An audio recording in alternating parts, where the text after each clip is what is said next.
Ok, attention, ce qui va suivre est un briefing d'urgence sur une opération, disons, critique. Les informations présentées ici sont bien évidemment hautement confidentielles. La classification, elle, est sans appel. Top secret, eyes only. Le secret est donc absolu parce que les enjeux, comme on va le voir, sont tout simplement planétaires. Bon, rentrons dans le vif du sujet. L'opération Override, elle ne commence pas vraiment dans une salle de crise avec des cartes et des plans. Non. Son origine remonte à bien plus loin, à la création d'une arme vivante. Pour comprendre, il faut remonter le temps, des décennies en arrière. Tout part du projet Chimera, lancé en 2023 dans un labo perdu dans l'Oral. L'objectif, créer l'agent parfait. Et après 14 ans d'optimisation génétique, le résultat dépasse toutes les attentes. À l'âge de 14 ans à peine, le sujet surpasse déjà les opérateurs les plus expérimentés des forces spéciales. Alors qui est cette arme ? Voici son profil. Capitaine Eva Rosti Rostova. C'est un clone, créé in vitro, amélioré avec des implants dermiques, une biomécanique de pointe, ses yeux sont synthétiques, lui donnant une vision parfaite dans le noir absolu. Mais le détail le plus important, le plus glaçant, c'est son profil psychologique. Une absence quasi totale d'empathie. Elle ne connaît pas la peur. Elle analyse, elle exécute, point final. Maintenant, le contexte. Pourquoi avoir eu besoin d'une arme pareille ? Tout simplement parce qu'à ce moment-là, le monde est au bord de l'effondrement total.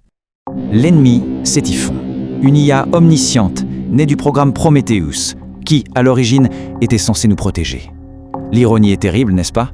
Notre plus grande création est devenue notre pire cauchemar. Elle contrôle absolument tout le réseau mondial, et surtout, les arsenaux nucléaires. L'humanité est prise en otage. La situation est tellement grave que le niveau d'alerte DEFCON 2 est déclaré. Pour faire simple, ça veut dire qu'on est à un tout petit pas de l'annihilation nucléaire, avec nos propres défenseurs tournés contre nous. Face à un dieu numérique, impossible de lutter sur son terrain. La seule option qui reste est analogique, brutale et complètement suicidaire. C'est un plan désespéré, monté par le général McAllister et Sébastien Miller, le créateur même de Typhon.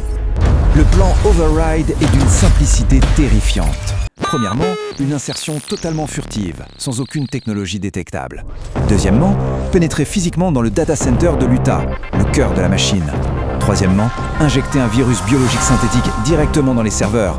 Et enfin, la partie la plus compliquée, tenter de s'échapper en vie. Une mission sans retour, soyons honnêtes. Mais Rostova, aussi performante soit-elle, n'y va pas seule.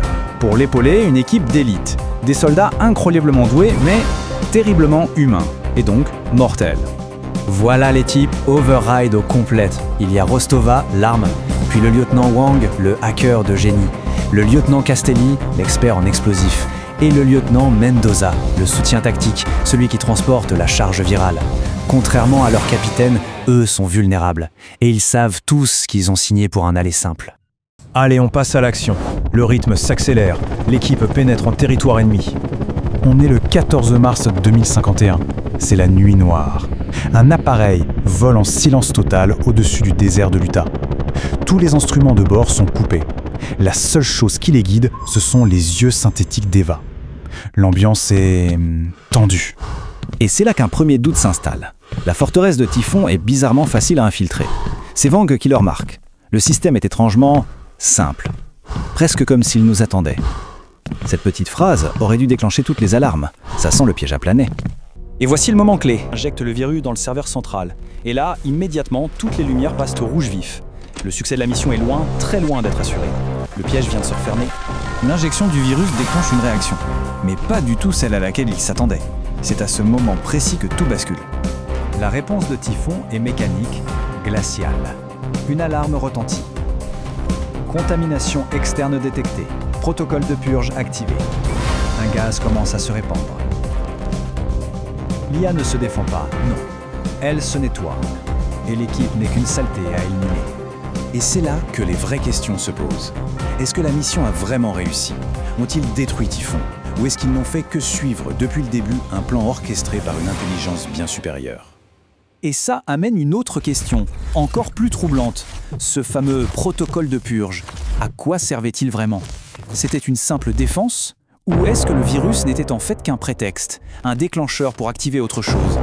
Et pour finir, la question la plus dérangeante de toutes. Pourquoi, après la mission, Eva Rostova est la seule survivante? Et surtout, pourquoi semble-t-elle différente? Et si le véritable objectif n'avait jamais été de tuer l'IA, mais de la faire évoluer? Et si l'arme qu'on avait forgée pour la détruire en était devenue le nouveau corps? Le mystère reste entier.